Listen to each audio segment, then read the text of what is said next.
Hare Krishna. We'd like to welcome all of you all to this Prerana festival.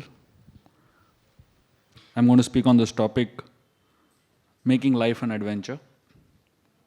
I'm sure as youngsters, all of you all would have some day or other participated in some trekking, some sporting activity, some adventure games, water sports, something that adds some adventure to your life.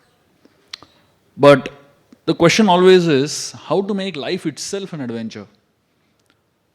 Having small experiences of adventurous episodes is good, but what if life completely can become an adventure? So I'm here to share with you all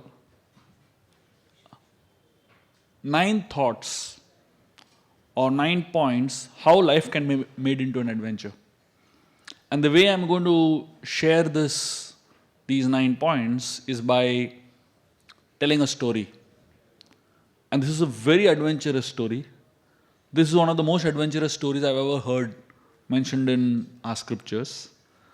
So as I'm going to narrate the story, through the story, there are going to be these 9 points that come across. And if you implement these 9 points in your lives, at whatever level you can, you'll find that your entire life by itself becomes an adventure. And therefore, we'll begin by hearing a very interesting story, which many of you all would have also heard it.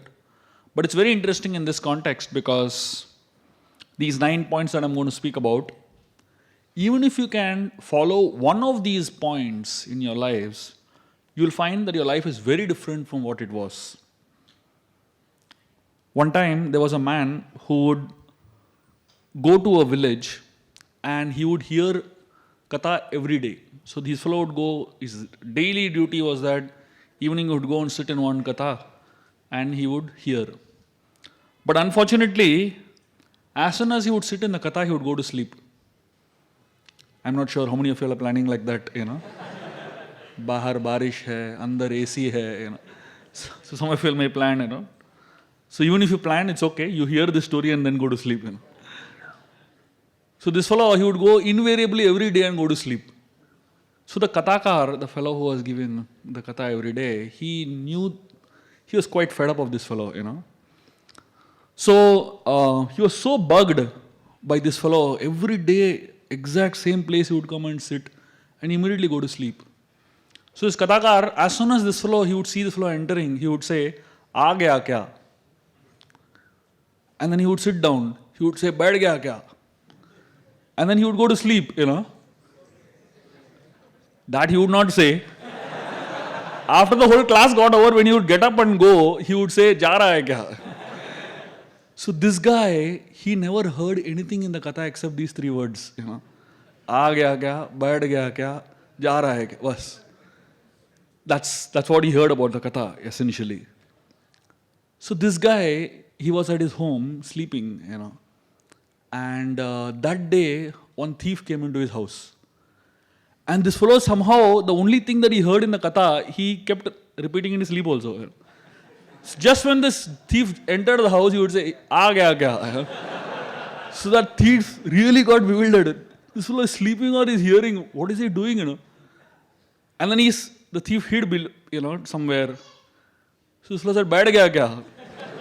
So the thief was convinced that this fellow is seeing me, though he is sleeping. And to save his life, he jumped out of the window and he was going. He said, "Ja raha hai kya?" The thief never returned back. So the essence of the story is that when you come to Krishna Katha, when you come to Hari Katha, you hear something will be useful in your life. Now I'm going to tell you 9 points.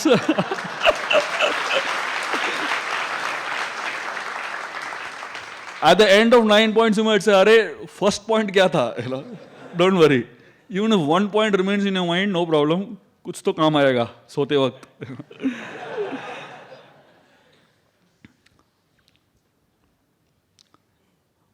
There was a man who met a small child in one village. And he asked the small child, "In your village, has there ever been any great man or woman been born? The child started laughing. The child said, in our village, only children are born.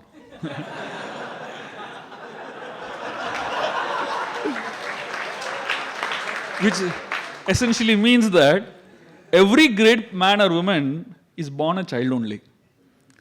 How a person utilizes his life or her life to make the best of the journey determines whether a person becomes a great man or woman in the end of his life. And therefore, the Ramayana talks about 3 cities.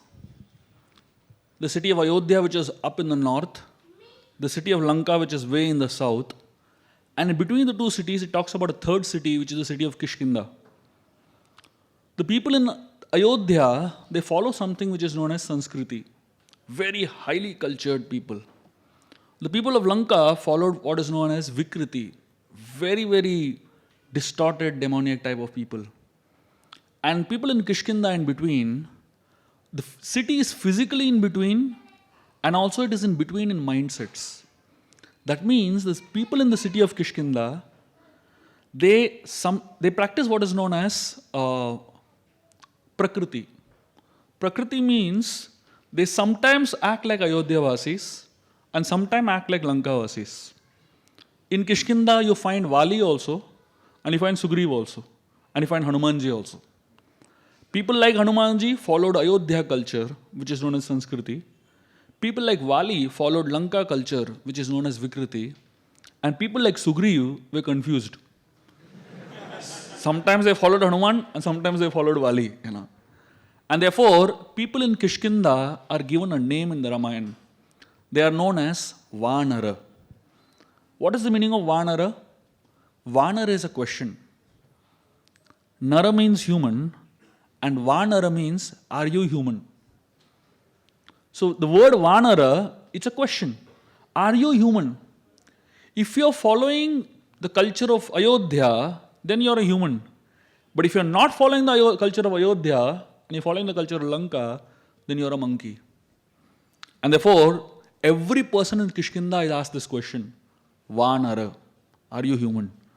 Some people like Hanumanji, they can say yes. And some people like Vali, they say no. And some people like Sugriv, they are confused. All of us are exactly in the same situation of life. The question is, Vanara, are we human? So, we are apparently living a human life, but what it means to be a real human, that is what we are going to discuss in this whole session. And at the end of these sessions, you will realize, if we follow these 9 tenets that we are discussing, to that extent, we are getting an opportunity to practice being humans, living a life of Sanskriti, what Ayodhya is prescribing, teaching us. As I said, this is going to be a story which is there in one of the Puranas. And this story is a very adventurous story. And through the medium of the story, we will hear some really interesting points. The story starts with a fight between 2 ladies. It's very interesting, And it starts with a very innocent fight, but the fight goes to a big proportion, So these 2 ladies, they were the wives of a sage named Kashyap Muni. And their names were Kadru and Vanita. So both of them somehow entered into a bet. And the context of the bet was a horse of Indra whose name was Uchchaishrava. So Kadru, she said that the horse was white, but its tail was black. Vanita said, not possible. How can a white horse have a black tail? She said, white horse, white tail. So they both had a bet. And the bet was that whoever won, the other person will become the servant of that person for life. They said, no problem. So the bet happened. And Kadru was insisting that it is a white horse with a black tail. And Vanita was saying it was a white horse with a white tail. So now the only thing was to really prove whether it has a black tail or a white tail. So then finally they decided to verify it. And when they verified it, Kadru won. It was a white horse with a black tail. And Vanita, she could not believe her eyes. How can a white horse have a black tail? Now for you and me, it doesn't make any difference, whether it is a white tail or black tail. But for Vanita, it made a big difference. She became the servant of Kadru for her whole life, literally. And interestingly, Kadru, she had cheated. What she did was, Kadru was the mother of all the snakes, So she told her children, the snakes, to go and camouflage the tail of, the horse, Ucheshrava, to look like a black tail. So actually it was a white tail only. But that, the snakes were hanging in such a way that it looked like a black tail. So, this was a turning point in Vanita's life, and she became a servant of Kadru for her whole life. At a certain point in Vanita's life, something happened which was actually going to create a change in her position as being a servant. She had another son who was born to her, whose name was Garuda. Garuda, who eventually became the eagle carrier of Vishnu. But at this point of time, he was just a son of Vanita. And when Garuda saw that his mother is a slave for her whole life practically, he was feeling very bad. And Garuda went to the snakes, the Nagas, and he struck a deal with the Nagas. He told the Nagas that if I bring you celestial nectar, the nectar that Indra has in the heavens, will you release my mother from slavery? The snake said, no problem. We'll release her from slavery the moment you get us celestial nectar. Because they knew that getting celestial nectar from Indra is not just difficult, it is impossible. So they agreed to it. And Garuda, he decided, now he's going to release his mother from slavery by getting the nectar from the heavens. Till this point of time in Vanita's life, she was living a life of fear. Most people in life, they cannot and don't want to take a new step because of fear of failure. Fear that, what if I fail? Bombay is a place where there are multiple languages that are being spoken. Naturally, if you don't belong to a particular state and there are people all around you speaking a particular language and you don't know the language, you always fear to speak in that language. If you speak broken language, then people make fun of you. So there is a lot of hesitancy to do something that is new in human beings. Fear is not because you fear to avoid things, but because you avoid things, it becomes a fear. So the first thing that we learn, or the first step that we learn to make life an adventure, is deal with your fears before beginning your journey. Fear stops you from taking the first step in your journey. Most people don't do big things in life because they think, if I take the first step, if I fail, what will happen? They never end up taking the first step at all. And therefore, there are two kinds of fears. One is fear of facing something, that is called a negative fear.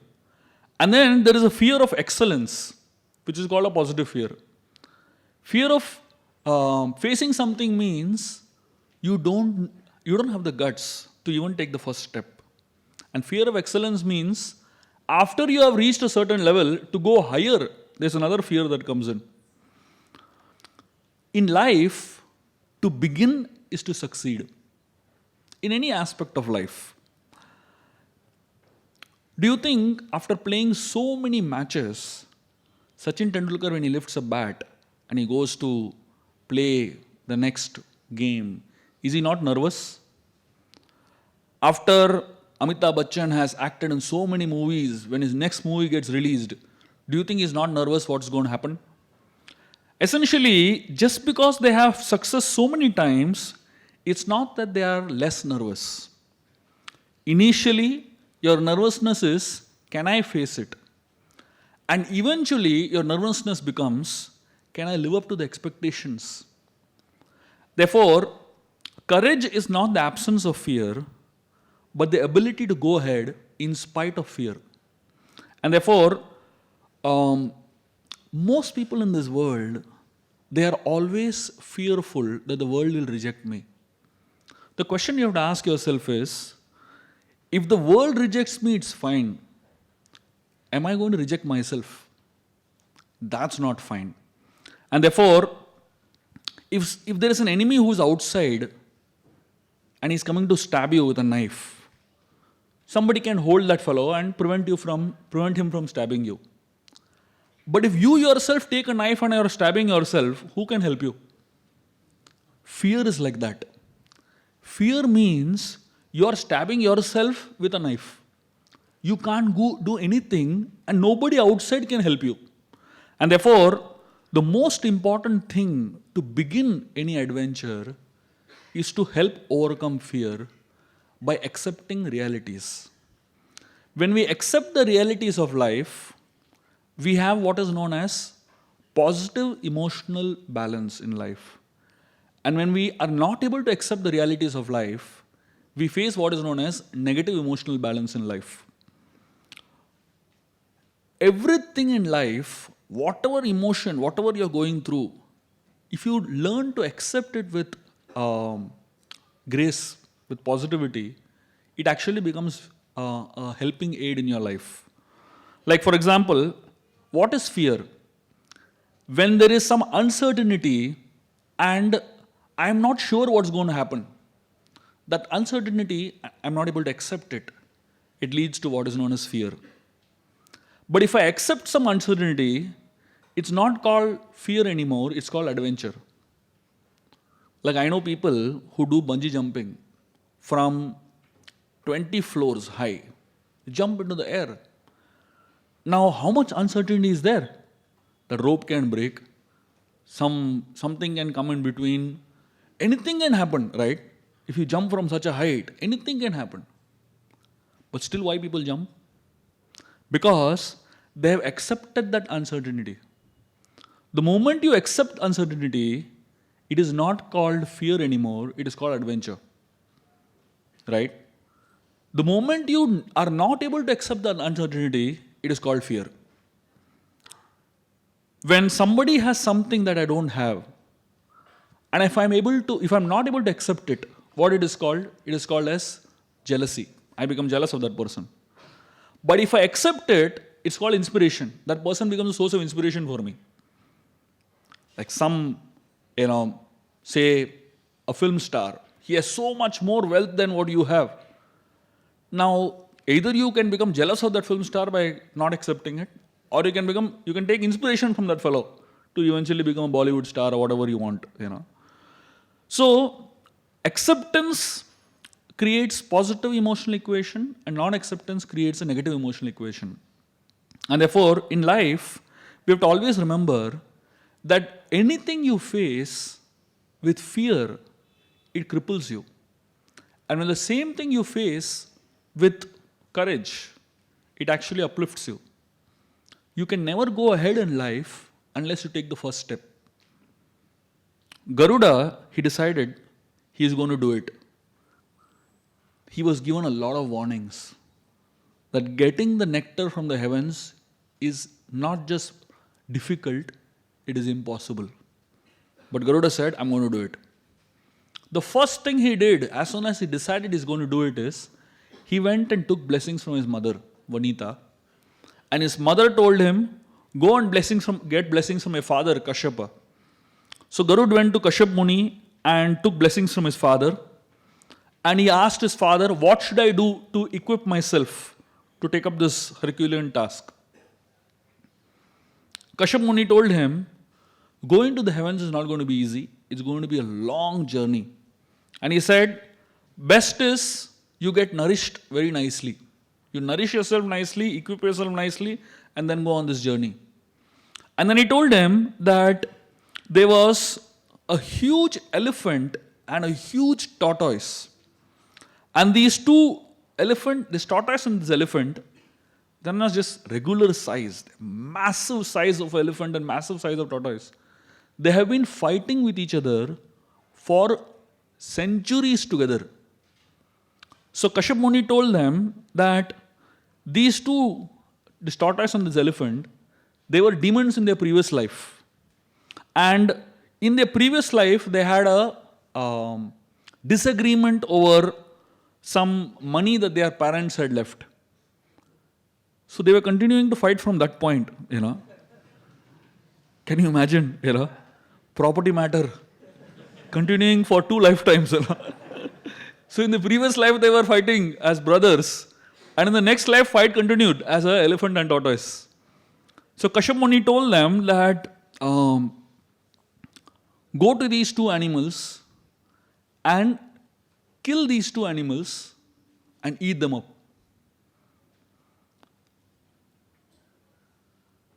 We'll deal with that part later. But the essence is that, when Garuda, he decided to go on this journey, the first thing he decided was to take blessings from his mother and father. Most of the times in life, if we want to make life an adventure, if we want to do something big in life, the first thing that we need after having courage is blessings.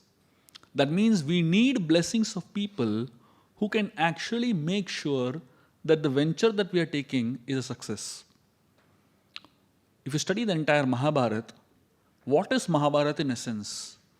Mahabharata is about two families, the Kauravas and the Pandavas. The family of the Kauravas, the family business of the Kauravas was to accumulate curses. And the family business of the Pandavas was to accumulate blessings. In essence, this is Mahabharata, If you study just before the Mahabharata war, after Krishna spoke the Bhagavad Gita to Arjun, just before the war was going to begin, the conches were blown, everything was ready. At that point of time, Yudhishthir Maharaj, he took out his helmet and kept it on the ground. He took out his armor. He put down his weapons. He took out his jewelry. Now, there was a lot of confusion among the Pandavas, and there was a lot of happiness among the Kauravas. So the Pandavas were confused. What is he trying to do now? They knew that, Yudhishthira Maharaj was like Mahatma Gandhi, all the time he would be surrendering, all the time he would give up fast, So they were thinking, is he at this point of time giving up fight? Krishna told the Pandavas, just wait. He is playing the master stroke. The Kauravas, on the other hand, they had no idea what is he doing, removing all his, armors and weapons and all that. And Yudhishthir, he got down, straight walked to where the Kauravas were. Duryodhana was completely confused. In one sense, he was happy also, but he was confused also.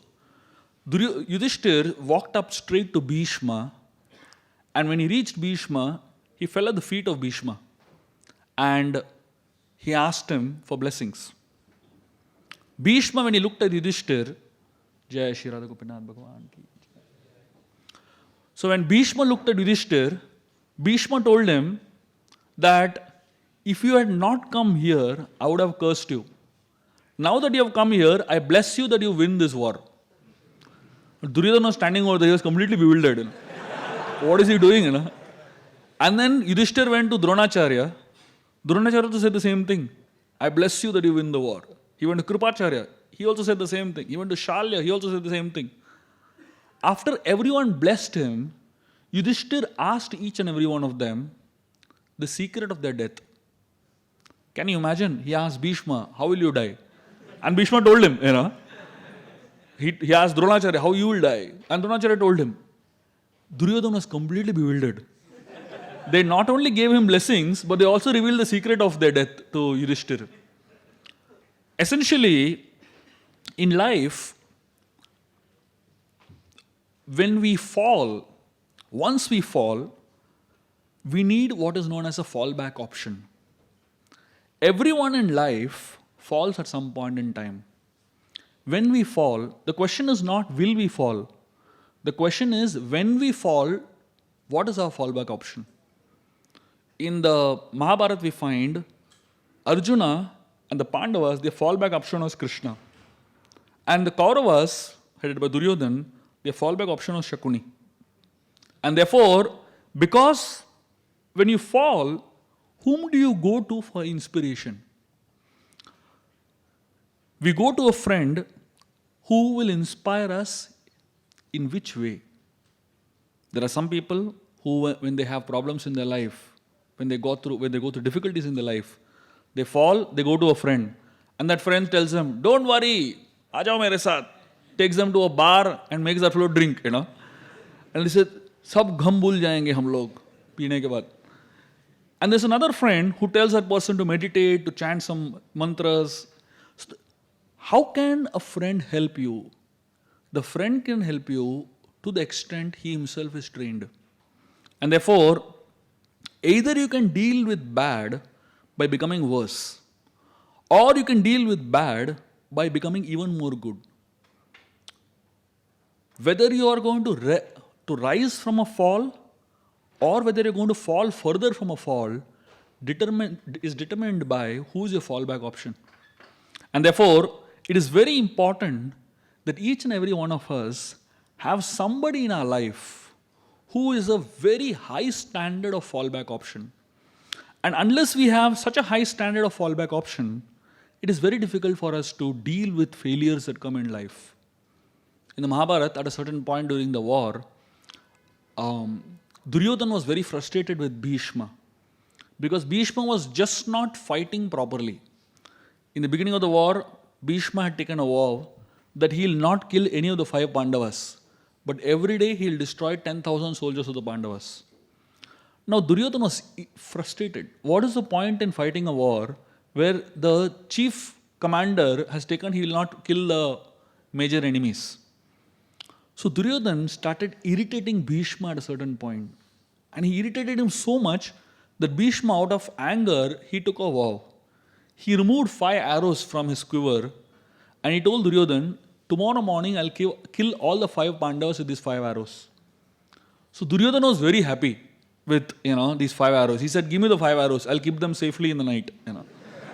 Because he knew these 5 arrows are going to practically win him the war. He took the 5 arrows, put it below his pillow and went to sleep. In the meanwhile, on the side of the Pandavas, Arjun was sleeping. Krishna was not able to sleep at all. Krishna was walking around pacing like anything. And Krishna asked Arjun, do you know what problem you all are in? Arjun said, my dear Lord, as long as you are taking anxiety, why should I worry? I am going to sleep.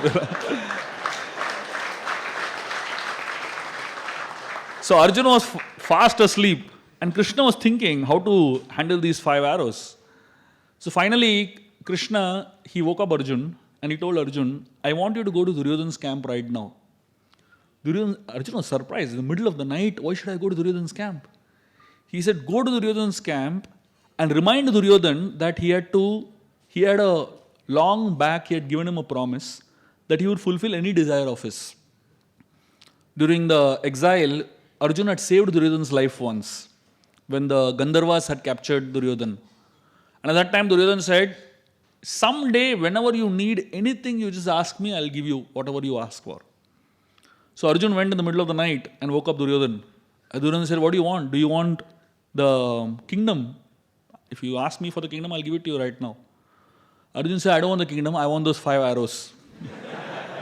Duryodhana was completely bewildered. How did Arjun come to know about these 5 arrows? And that's when Duryodhana realized that as long as Krishna is on the side of the Pandavas, it is very difficult for them to fail. Because they had a fallback option which is very powerful. In life, what is more important than anything else is not whether you will face failures in your venture, in your adventure of life, but as you face obstacles that come, do you have somebody who will give you blessings to handle it? And do you have somebody who will act as a fallback option when you face the failure in life? Garuda, because he was empowered by his father and blessed by his mother, he went ahead and he saw these tortoise and this elephant fighting like anything. He picked both of them with his two claws and he took them to a tree and he put them on the tree, on a branch of the tree, and he himself sat on the branch and he was just going to begin eating these two animals. Suddenly, that entire branch on which he was sitting broke. Now, that tree was not an ordinary tree. It was actually a very mystical tree, and under the branch in which Garuda was sitting, there were thousands of small, tiny sages whose name was Vyalkaikas. These sages, they were very small in size, but they were very powerful sages. They were hanging upside down under their branch and performing tapasya for thousands of years. Now the branch broke, and the sages were going to get crushed under the branch. And can you imagine? Garuda was sitting on that branch. There was this huge tortoise on one side, there was this huge elephant on one side, and the branch was breaking. When the branch broke, Garuda realized his mistake. He realized that the sages' lives were in danger. Garuda,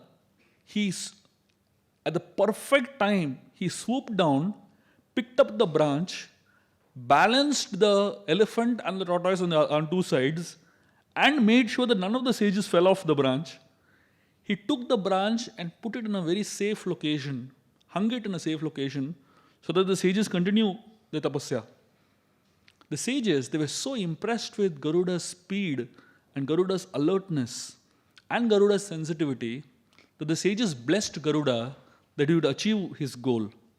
And more than that, the sages warned him that when you go to the heavens to get the nectar, there will be 3 obstacles that will come on your path. The nectar is guarded by 3 gates or 3 layers of defenses the demigods have put. No human being, no living entity till this point of time has even crossed the first stage of defense. What to speak of all the 3 stages? So the sages, they had warned Garuda and given him some hint of what is going to come ahead. When you venture out, the most important quality when you take on an adventure is develop trust in people who have the ability to assist you. Nobody in life can take up an adventure alone, especially if you want to do something really powerful and great. Only a fool will think, I will go on my own and do something big and come back. Cooperation is one of the most important qualities in somebody who wants to become adventurous in life. We find all over the scriptures great personalities always cooperating with one another to achieve anything big. In the Srimad Bhagavatam, we find the Prichetas, they sat in the bottom of the ocean to perform tapasya. And when Vishnu appeared in front of them, the Lord was impressed not by the tapasya, but by the tapasya of their cooperation. In Kali Yuga, the problem is that when people are together, they fight. And when people are alone, they're hypocritical.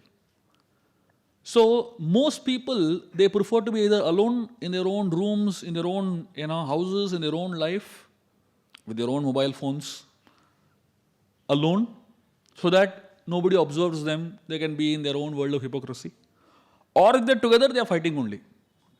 So you don't find people together peaceful and people alone very non-hypocritical.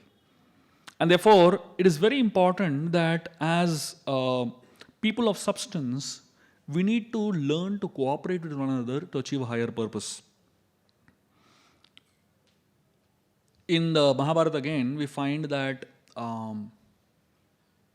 there is a story that really brings out how many times in life, your own ability is not enough. You need wisdom of others and you need cooperation of others to be able to achieve success. Krishna, so there was Ashwathama one time during the war, he released a weapon which is known as Narayanastra. So this Narayanastra was a very powerful weapon, and the power of this weapon was such that anybody who tried to fight with this weapon, they get destroyed. So all the Pandavas, they were initially trying to fight the Narayanastra, and as the Pandavas were trying to fight the Narayanastra, the Astra was becoming even more powerful. Finally, Krishna realized that these people don't know how to counteract this Astra. He got up and he told all of them, drop your weapons and fall flat on the ground. Now, everyone who heard it immediately did it. Even Arjun, Yudhishthir, everyone dropped their weapons and fell flat on the ground. They were paying obeisance to the Narayanastra. Only one person was not ready to fight, to stop the fight, and that was Bhima. Bhima continued fighting, He said, I don't care for any astra, I will fight till the end. And the entire Narayanastra concentrated its focus only on him.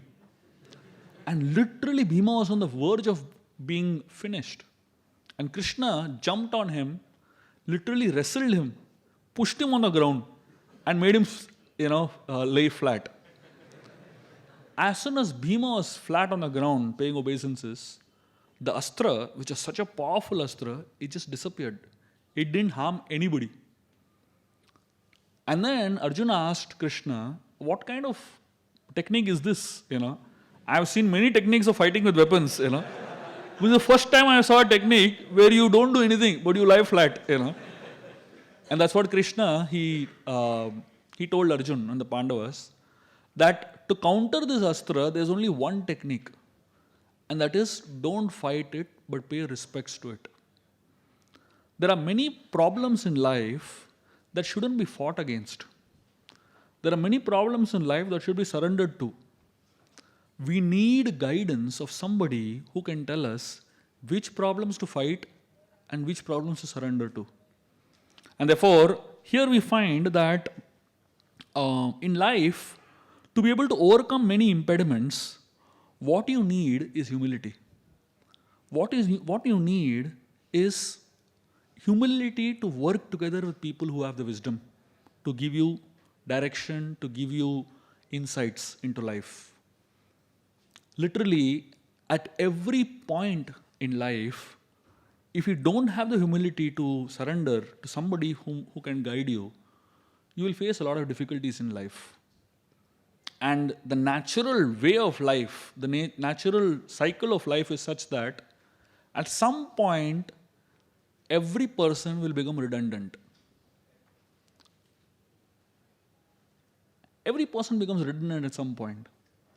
In the Ramayana, we find when Jambavan was a personality who was such a powerful person that at one point in time in his life, when he was in the younger days, he had circumambulated the entire universe 3 times, rather 21 times. The entire universe is circumambulated. He was such a powerful person, But the same Jambavan, when he became old, when he was in part of the Ramayana, he couldn't jump across an 800-mile ocean. He inspired Hanuman and empowered Hanuman to do it. So that means at some point in your life, you have to realize you can't do everything on your own. You need either strength of somebody or wisdom of somebody to go ahead in life. Garuda, he was very powerful. But just because he was powerful, he was not arrogant. He realized, if I don't treat these sages properly, if I don't help these sages, if I don't deal with these sages sensitively, then the venture that I am going into, the adventure that I am trying to undertake, it's not going to become successful. And therefore, the third quality that Garuda exhibited is a quality of winning the trust of these sages and learning to cooperate with people who have wisdom to guide him. Then Garuda, he now was blessed. He had the strength now. And not just the strength, but he also had guidance from these sages what is to come ahead. Now Garuda decided to go to the heavens.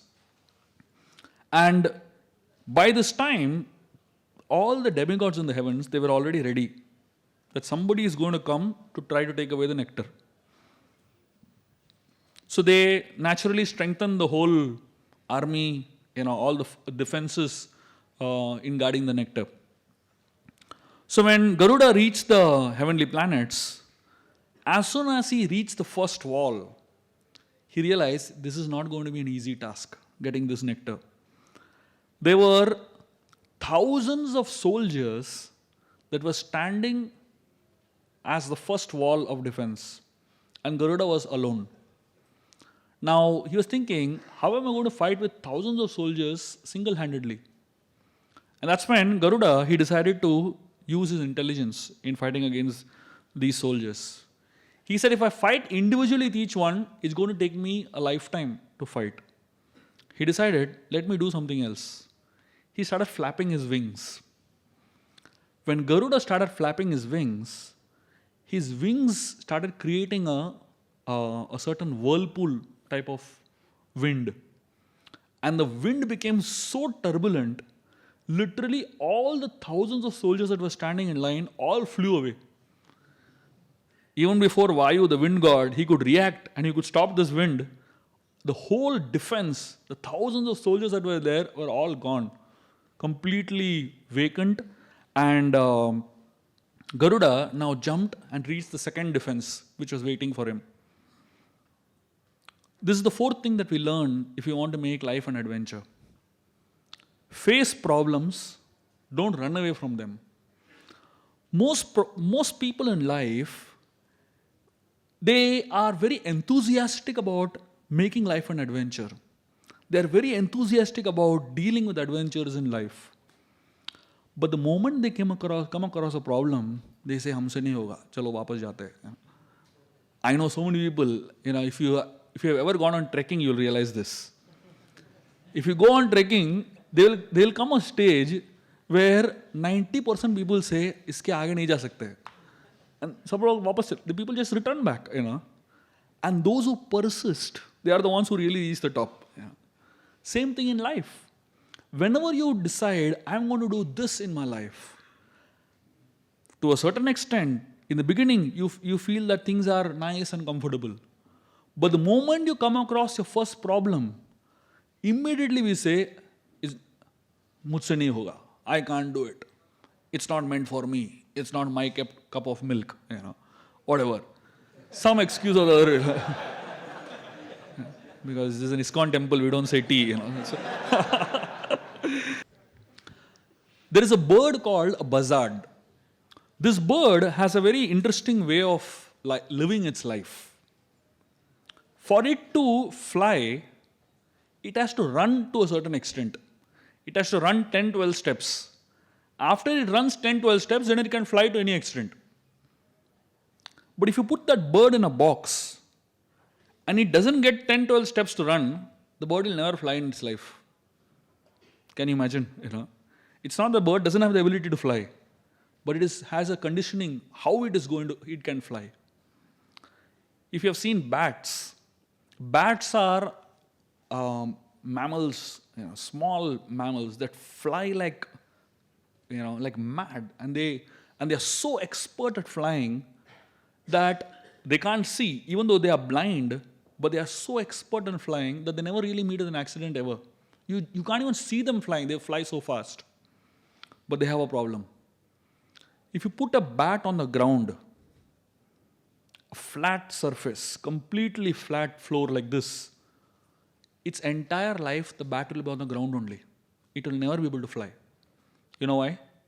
Because for the bat to fly, it needs a cliff. It needs like a place where it can push itself off. If it gets that cliff, the bat can fly for its whole life. But if it doesn't get a cliff, if it has only a flat surface, the bat will wriggle on the ground for its whole life. A bumblebee can fly to a great extent. But if you put a bumblebee in a flask or in a container that has its top open but sides closed, the bumblebee can never fly out of the box. Because the bumblebee only knows to fly sidewards. It doesn't know to fly upwards. All of us are exactly like this bumblebee, this bat, and this buzzard. All of us have limitations of how to deal with problems. The buzzard, if it doesn't get 10 steps to run, it can't fly. If the bat doesn't get a cliff to jump itself, push itself off, it can't fly. If the bumblebee doesn't get a side to move, it can never fly. Similarly, all of us will face some problem or the other in life as we're taking the adventure of life, where this problem needs an out-of-box thinking. Whenever you face such problems in life, the first thing we have to remember is face it. Don't run away from it.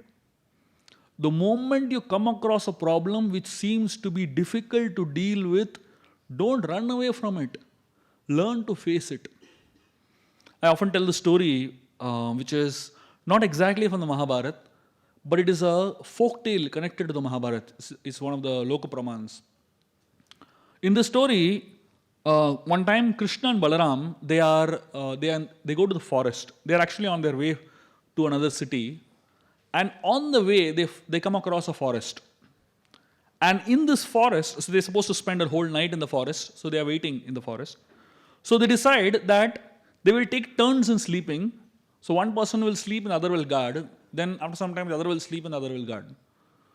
So first Krishna decides to sleep, and Balaram is guarding Krishna.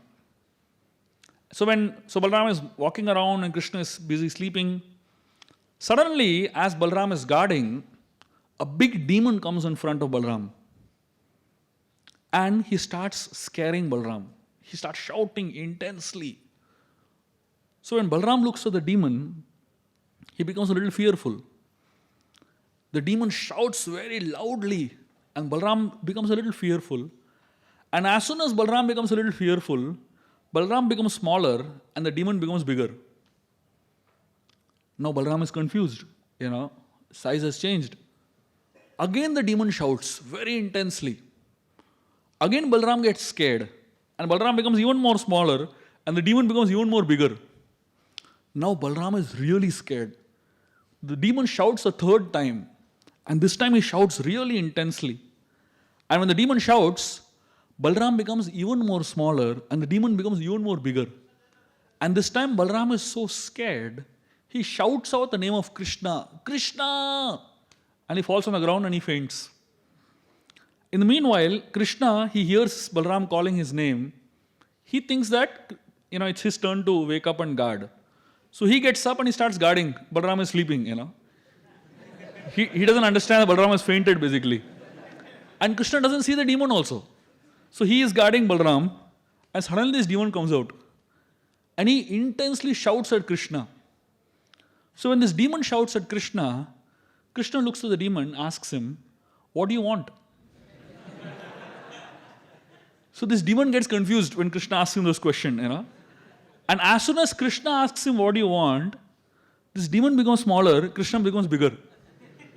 So now the demon is confused. He decides, let me try again. He shouts one more time very loudly. And Krishna, when he hears the shout of the demon, he asks this demon, "What do you want?" And the demon becomes even more smaller and Krishna becomes even more bigger, And a third time the demon tries, let me try last time. Intensely he shouts out. And Krishna asks him, "What do you want?" The demon becomes really tiny, and Krishna becomes big. Krishna takes the demon, ties him in his dhoti, and he goes to sleep. The next day morning, Krishna and Balaram, they are going back to their, to Dwarka. And Balaram, he starts narrating. He tells Krishna, "Krishna, do you know what happened in the night? One big demon came and he was scaring me like anything." Krishna removed the demon from his dhoti and showed him. Is it this fellow? Balaram says, "This fellow was so big yesterday. How did he become so small?" And through this story, Vyasadeva gives a very interesting moral or an interesting lesson that we can learn from the story. He tells, problems that we face in life, that we come across in life, are like this demon. The more you get scared to face them, the more you are fearful of them, the more they appear bigger.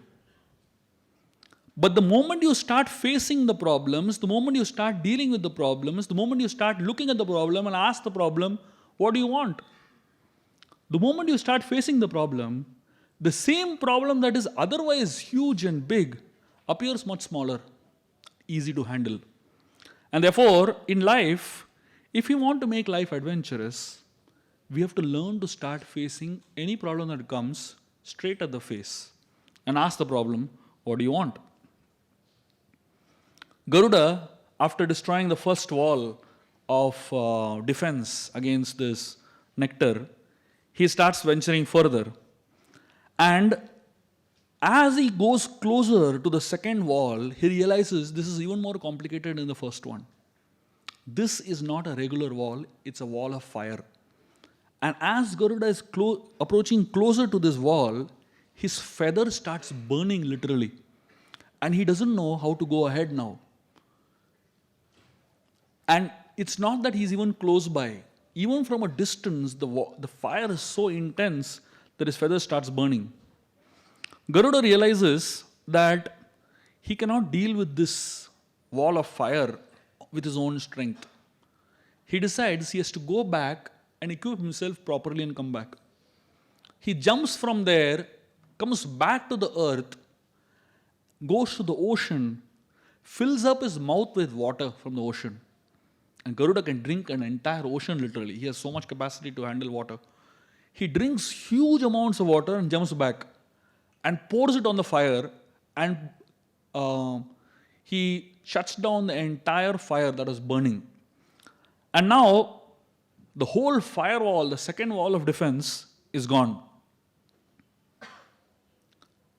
Now, as Garuda, he is ready to jump into the third wall of defense, he realizes that this is not an easy wall to handle also. First was soldiers, thousands of them. Second was a firewall.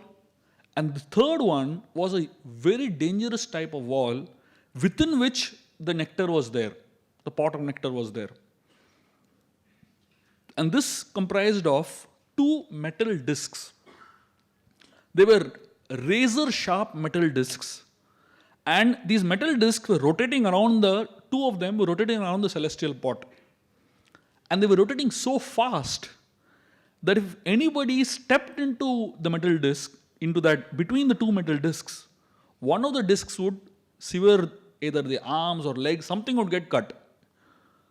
100% amputation was going to happen, So Garuda was thinking, how do I handle this? Because now, how much ever he tried to squeeze, how much ever he tried to, change the angle of his jump, he knew that he would land under one of the metal discs and he would get severely amputated. Garuda, he decided he has to do something very different to handle this particular disc, this particular defense. He decided to make himself small. So he actually reduced his size. He made himself so small that he waited for the exact time when one disc could pass, and before the second disc came, he jumped in. Somehow or the other, he saved himself from the two discs, and now he's in between, and the pot of nectar is ahead of him. The only thing he has to do is put his hand out and bring the pot, catch hold of the pot of nectar. And suddenly he realizes there is a fourth problem that is waiting for him inside.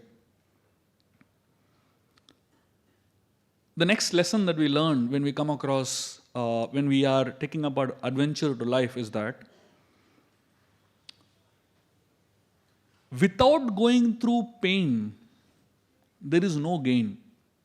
Which essentially means that in life, don't expect life to become an adventure which is memorable, rememberable, and enjoyable without going through pain.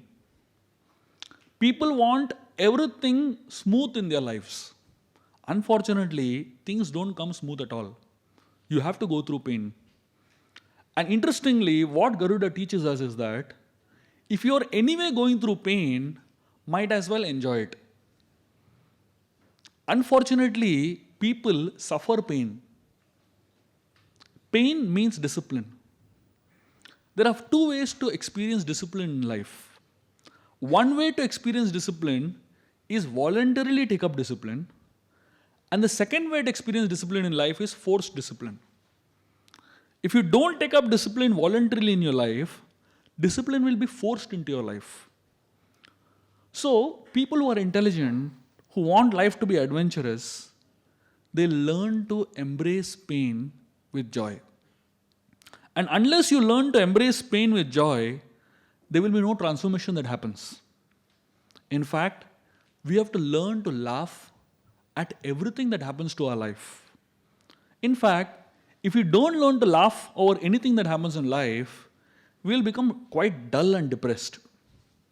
Today's society is devoid of laughter, actually. I remember in our younger days, when we would sit in front of the table as a family, the only thing we would be doing is laughing. So much laughter. Just being together, we would be just laughing like anything. There would be times when we would not be able to eat also. So much laughter. My uncle, he was quite a funny person.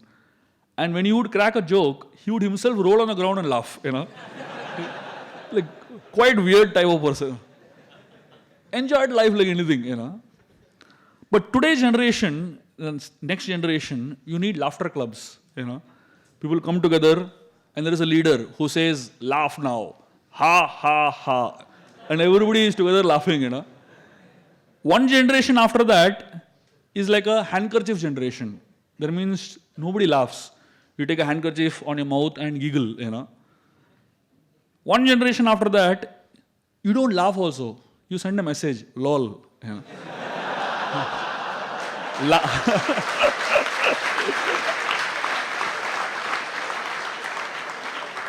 The next generation won't even do that, only smiley, So essentially, people are forgetting to laugh, forgetting to enjoy life.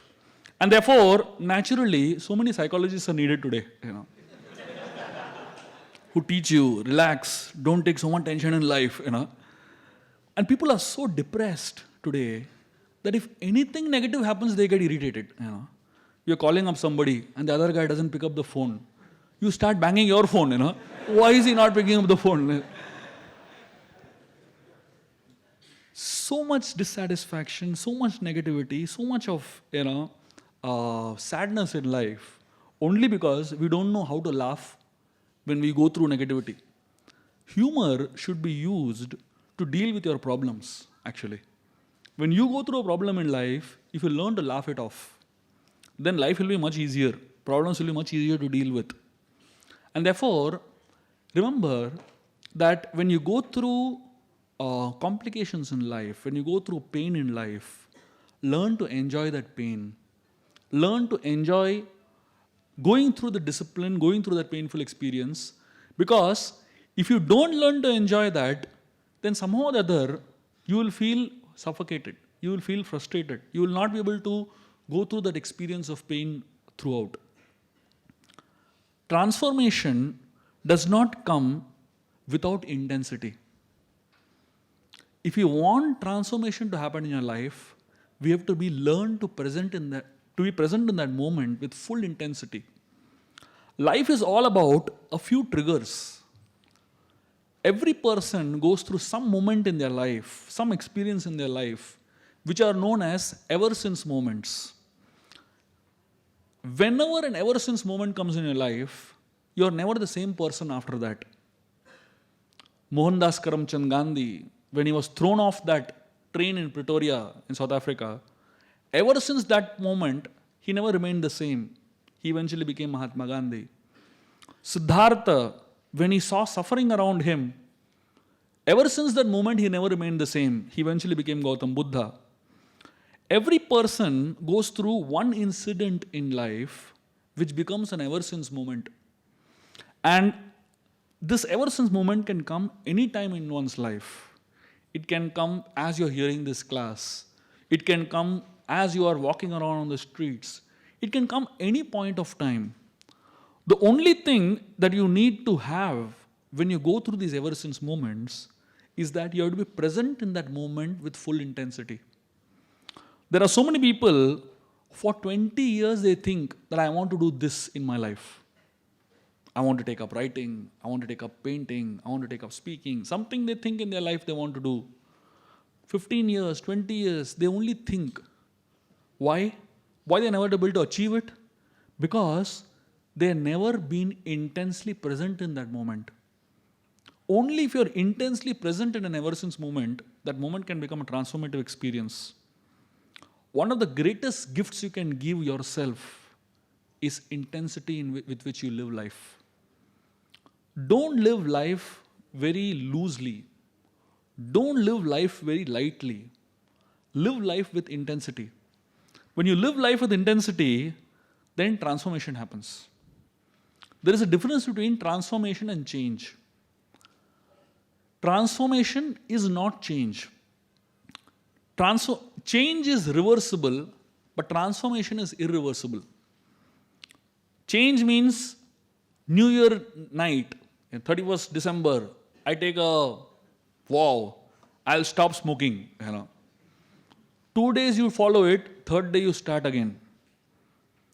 2nd January, you will go on this Marine Drive, fully crowded, hundreds of people jogging. 2nd February, you will go, it will be empty.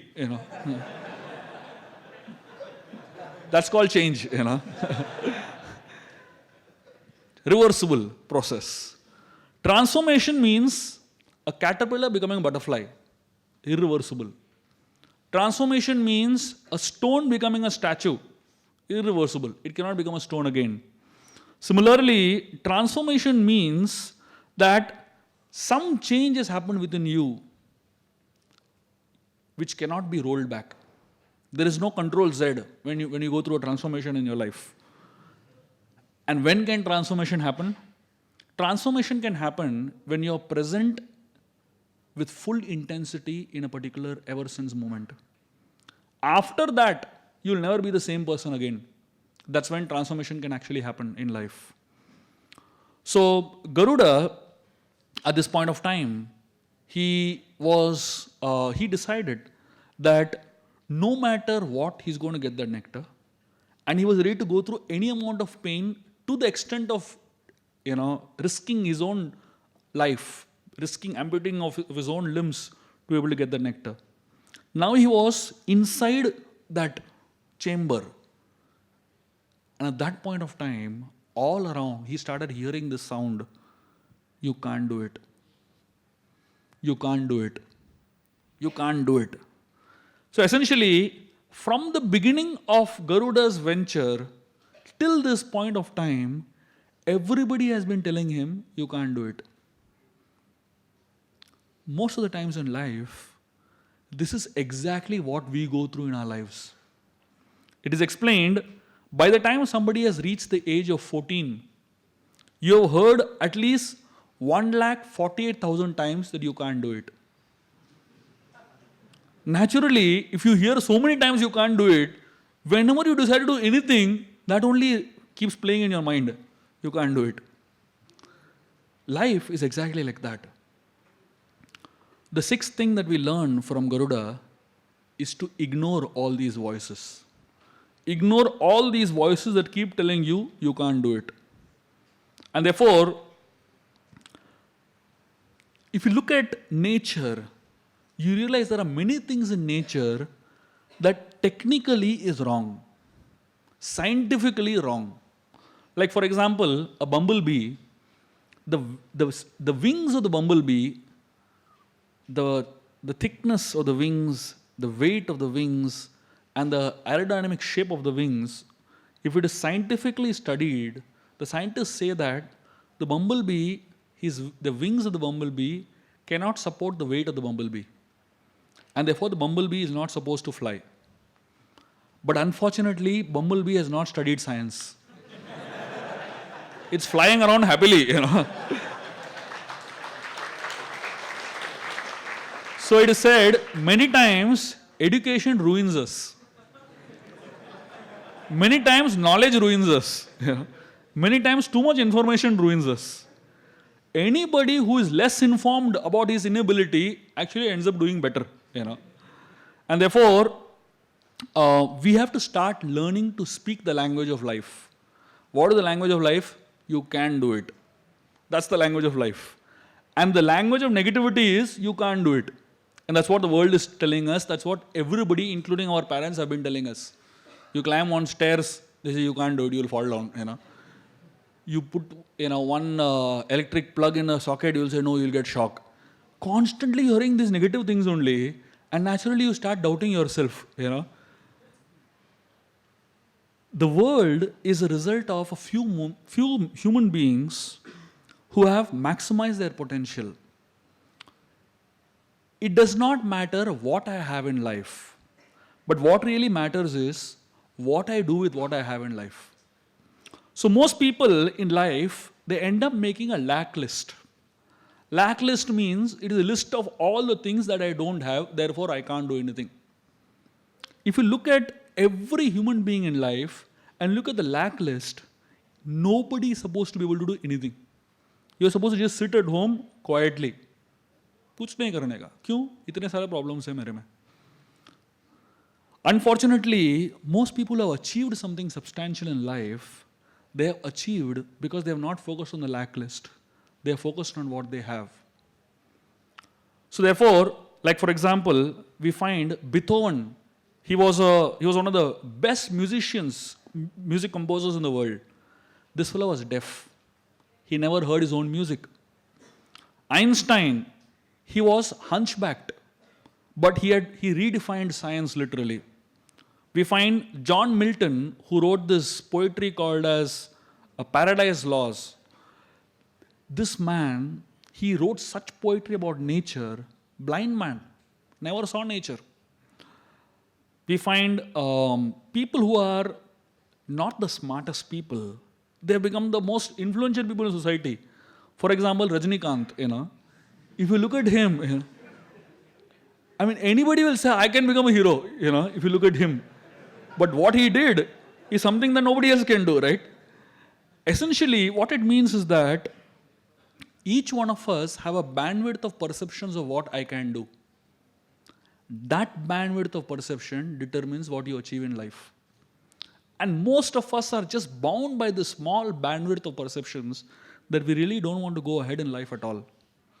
And therefore, what we need to keep telling ourselves is this thing.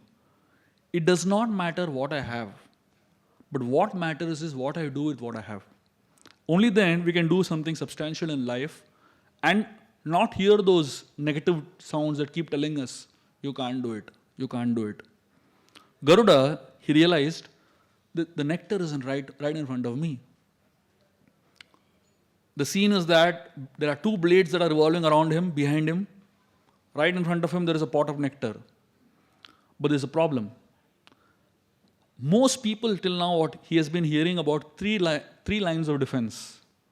But what he didn't hear was that there is a fourth one inside, which he was not aware of. There were two big snakes, intensely poisonous snakes, that were right in front of the pot. Now for him to take that pot, he had to cross these two snakes and only then he could touch the pot also. Now Garuda was thinking, how am I going to touch the pot? Because now he can't go back. The two discs are rotating. He can't go ahead because the two snakes are there. So Garuda, he started thinking again what he should do. So essentially, now what Garuda started doing was, he did something completely unexpected of him. Garuda, he again began to flap his wings with intense force. The force with which Garuda flapped his wings was very calculated. Now if he used too much force, even the pot of nectar will fly away. So he calculated how much force is needed to only push the snakes away. I don't know how he calculated. You don't ask me, He did some calculation, And he used that much force in his wings that only threw the snakes away. So because the snakes were pushed back, they were pushed back to such an extent, they actually fell between the discs. And the discs chopped the snakes, basically. And now the nectar was right in front of Garuda, and there was no snakes also. There was no poisonous snakes. Garuda took the pot of nectar under his wings, and now he began to expand his size. And he started expanding his size with such a speed that practically the metal discs that were around him, they were shattered to pieces. Because the size of Garuda increased suddenly. So it didn't cut him, it didn't touch him, but rather it just broke off and shattered to pieces. Now Garuda, he took the nectar and he started flying backwards. And as he started flying backwards, Indra, the king of the demigods, he realized that Garuda is taking away the nectar. So he came in front of Garuda and he took his Vajra, the thunderbolt, and threw the Vajra on Garuda. Indra was totally bewildered that though the Vajra hit Garuda on his body, nothing happened. Literally, the only thing that happened was one feather from Garuda's body fell down. The Indra realized that this is not an ordinary bird, This is not an ordinary personality. So Indra went and told Garuda that please take the nectar with you, but my one request is that don't allow the Nagas to drink this nectar. Otherwise, there will be a disaster. So Garuda realized that what Indra is saying is right. He told Indra, don't worry, I will release my mother from slavery and I'll make sure you get the nectar back. So Indra left, and then Garuda got the pot of nectar to the Nagas. The Nagas were in ecstasy seeing the pot of nectar, and they started celebrating like anything. And instantly they declared Vanita is a free bird, she can just do what she wants. And they were continuing to dance, sing in great joy. And just when they were just about to consume the nectar, Garuda, he started laughing at them. So the Nagas were confused why Garuda is laughing at them. Garuda said, I didn't know you were such fools. So the Nagas, they didn't realize, they didn't understand what he was saying. So he said, don't you know, before drinking celestial nectar, you should at least have a bath and come. So the Naga said, yeah, you're right. He said, you take care of the nectar, we'll come back. So they all went to have a bath in the river. In the meanwhile, so as they came back from the river having a bath, they saw that Indra was taking away the nectar. Vanita was free, Garuda was free, and the nectar was going. The Naga started running behind the nectar. And somehow, as Indra picked up the nectar and flew in the air, few drops of nectar fell on the ground. And the Nagas ran to lick that few drops of nectar. And as they were licking that few drops of nectar which has fallen, it fell on kusha grass. And that kusha grass was sharp, so it cut their tongue. Therefore, you'll find the snakes have, forked tongue, slit tongue basically. And finally, the Nagas were disappointed that they lost the nectar. They lost their slave also. Vanita also is gone. And Garuda became extremely happy that he found his mother, he released his mother from slavery. And Indra was very happy that Garuda's intelligence, the nectar also was saved. And finally, after seeing all this, one personality was observing this whole thing, and that was Lord Vishnu. And he was very impressed with Garuda's intelligence, sensitivity, ability to handle so many calamities. At the same time, his devotion to the demigods. Vishnu was very impressed with his strength. And Vishnu, he came to Garuda and he told him that I am very impressed with your abilities. Would you like to become my vehicle? And Garuda very gladly accepted the position of being Lord Vishnu's vehicle. And from then on, Garuda became the celestial carrier of Lord Vishnu. At this point of time, we learn a very important lesson, which is one of the last lessons that we will learn today. The lesson that we learn is that two small lessons actually. One is that the process of learning is more important than the goal itself. You have to learn to see value in what you have. Most of the people in life, they want things that are valuable. But they forget to see value in the things that they already have in life. And the second important lesson that we learn in life is that for life to be an adventure, the most important quality to have is selflessness. That means when we act for ourselves, selfishly, to a great extent, we become bound by our selfishness. When we act for the sake of others, you get a sense of achievement that you don't get when you do things for yourself. And therefore, one of the most important qualities to have to make life an adventure is actually selflessness. Garuda, he did something wonderful, but whom did he do it for? He didn't do it for himself. He was doing it for his mother, and later on he was doing it for the demigods, and later on he was doing it for Lord Vishnu. That means all the adventure that Garuda had in his life, none of it was for his own benefit. And because he did so much for the welfare of others, therefore his life became one of the most adventurous lives in the world. And therefore, most people act like a glowworm. What is a glowworm? It's called a jugnu. One time, Lord Brahma, he came in front of a glowworm, in front of this jugnu, and he asked him, ask for anything. And this, glowworm, he said, the only benediction I want is that make the sun set. Because in front of the sun, the glowworm is nothing. So glowworm said, I want to be more seen, so make the sun set.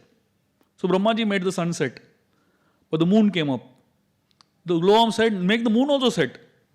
No moon, no sun. So Brahmaji hid the moon also. All the stars are visible. This fellow said, put a clouds in front of the stars. Brahmaji put clouds in front of the stars, and finally only this fellow was shining. Do we want that in our life?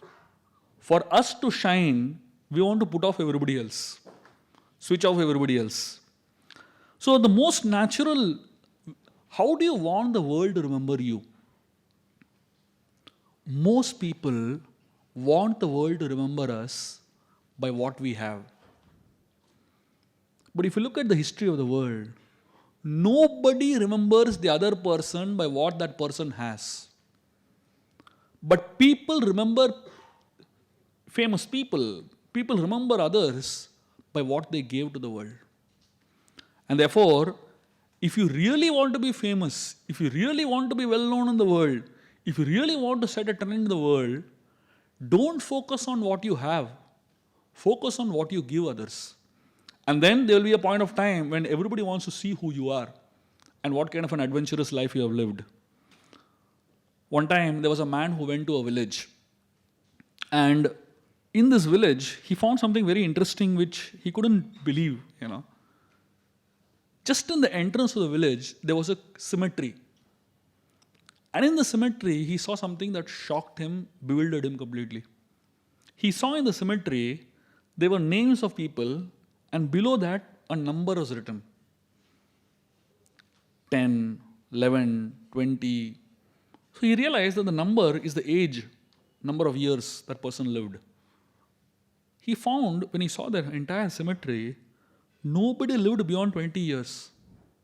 He was quite shocked. What a village this is. Everybody is dying so young. But he was living in the village with a lot of anxiety.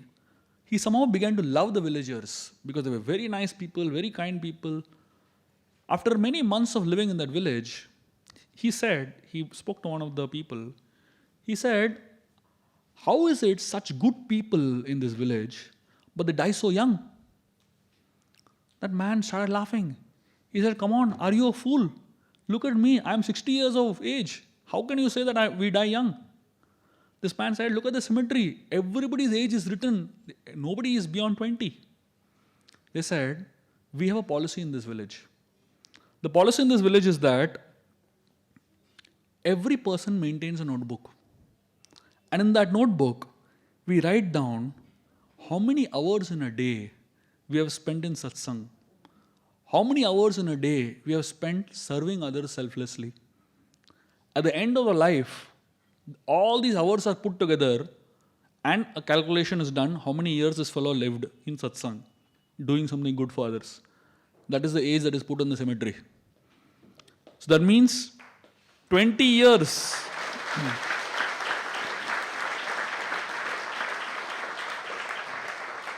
If somebody has done 20 years something good, that is his age. If somebody has done 11 years something good, that's his age. So the real age of a person is calculated by how much you have done something for the sake of others. Today, if we calculate all our age, we'll be pleasantly surprised. We are not even born. Literally. पैदा भी नहीं हुआ अभी तक. I don't think we will get even 9 months, the time in the mother's womb. So essentially, when we study the life of Garuda, we realize that if we want to make our life adventurous, if we want to make our entire life into an adventure, these are some principles by which we can actually live life so that life becomes an adventure. First, learn to deal with our fears before you begin the journey. That means fears stop you from taking your first step. The second thing we learn is that most people, they want to start an adventure just based on their own strengths. What we can learn from Garuda is you can't do anything on our own. We need blessings. Just like he took the blessings of Kashyapa and his mother. And the third thing is that when we are on a venture, remember that we need to have trust and take guidance from wise people who can actually show us direction. Remember how Garuda took guidance from the sages and from his own father. And then the fourth thing that we learn is that when you come across a problem in life, learn to face it. Don't run away from the problem. And as you learn to face the problems appear smaller and you can deal with them. And the fifth thing that we can learn is that we should be ready to go through pain during our venture. And as we go ahead in life, as we go through problems in life, we'll go through pain. But we should learn to enjoy the pain and not suffer the pain. And the next thing that we can learn is that there will be many people who will keep telling you, you can't do it. We have to learn to ignore all those people who keep telling you that you can't do it and learn to face all those people who keep telling you, encouraging you that you can do it. And finally, we have to learn the most important quality of being selfless. And as you remain selfless, the more adventurous your life will become, and you'll actually have a sense of achievement when you try to contribute towards somebody's life. I'll end with a small story that will really inspire you all about how we can live our life. You can remember this story and see if we can live life based on this principle.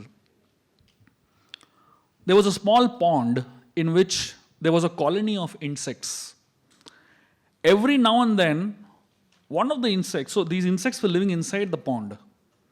Every now and then, one insect would climb up the lily stalk and he would go out of the pond and he would never come back. So every insect who was inside the pond, they always wondered, where do these insects go? They don't come back only. What happens to them? And the funny thing is that none of the insects who go out, they ever come back to report to the remaining insects what happened to them. So one insect, he decided that whoever goes out next should come back and inform the rest of the people what happened to me. So they all took a policy decision, From today onwards, whoever goes out will come back and inform the rest. Next day, this fellow only went out. He climbed the lily stalk, and as soon as he reached the surface of the pond, wings came, and this fellow became a dragonfly. Started flying all over the pond. He started experiencing a sense of happiness that he had never ever experienced in his life. Flying, in the pond. Finally, after many hours of flying, he realized that there is a duty that I have to perform. I have to go back and inform my friends what has happened to me. Now he started entering into the pond to try to go back to his friends. Every time he tried to enter the pond, he just could not enter only. He realized he's transformed. He's not a insect anymore. He's a dragonfly. Even if I want to go back, I can't go back. There is no way I can go back to my friends. And that's when this dragonfly, he had 4 profound realizations in his life. The first realization that he had was that each one of us will come to a stage where we will become like this dragonfly. We were in a colony of insects. Suddenly we came out one day and we become a dragonfly. And we want to go back and inform our friends. And this is the exact 4 realizations that you will have in your life. The first realization he had was that now that I have become a dragonfly, Even if I want to go back to where I have come from, I can't go back. Transformation essentially means transcending the old formation of who I was in the past to who I will be in the future. My own past looks like somebody else's past. That is what transformation essentially means. That whenever somebody goes through a transformation in his or her life, that person is no more the same person what he was before. And there is no point in being frustrated. You are already a dragonfly. Why are you trying to live like a water bug? Each and every one of us in this room, we have gone through some transformation. We were water bugs at some point of time. After coming in touch with the devotees, after coming and eating prasad for a substantial amount of time, we have slowly started developing some wings, Now, we shouldn't go back to the colony of insects and try to become a water bug. Now that you're a dragonfly, you can't go back to where you were.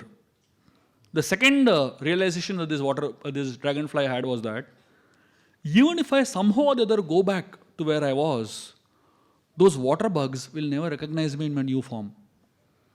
Even if I end up going back to my colony, my old friends will not recognize me anymore. This is the price you have to pay for going up in life. Every person who has come in touch with the Hare Krishna movement, you will lose your old friends. 100% guarantee. If you don't lose your old friends, then kuch to gadbad hai. Then means you have not gone through a transformation. When you go through a transformation, even if you want to go back, even if you go back to that same place where you came from, the old guys won't recognize you. They will say, kuch to ho gaya isko. Pank aa gaya, Any one of us who keeps growing, keep evolving, you will face this predicament in life. Being misunderstood by others. Any person who walks ahead of his time is sure to be misunderstood. The people whom you were with will not recognize you now because you've gone through a transformation. The third realization that this dragonfly had was that if I had not chosen to give up the comfort of being an insect, I would have never become a dragonfly in my life. That means as long as you are in your comfort zone, your zone of satisfaction, content, unless you have the courage to break open from the comfort zone, you will continue to remain a water bug. Whereas you actually have a potential to become a dragonfly. That means you have to stop seeing yourself as a water bug if you want to see yourself as a dragonfly. It's not important for other people in the world to believe you. Even if nobody in the world believes you that you can become a dragonfly, but if you believe in yourself, it's enough. And therefore, the most important person you need to really convince is yourself.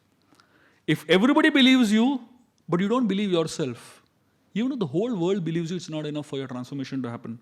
You have to start believing yourself. And what about the others? Do I leave them? Do I forsake them? What do I do with them? The fourth realization that the dragonfly had was that if I keep flying as a dragonfly up above the waters, one day the water bugs who are inside will get inspired by my life. And one day will come, they will also want to become a dragonfly. That means the responsibility of everybody who has become somebody in life is to be a role model for those who have not yet become. And therefore, if you can live your life like a dragonfly, flying up, those people, insects who are like a water bug inside the water, one day they will look at your life and want to seek inspiration. And therefore, the best thing you can do for your friends is become a good dragonfly and fly. Maybe someday they will look at you and they'll say, let me become like you. These are the 4 things that we can learn from the dragonfly. I'll end with a quote. Life is inherently risky. There is only one big risk you should avoid at all costs, and that is the risk of doing nothing. Thank you very much. Hare Krishna.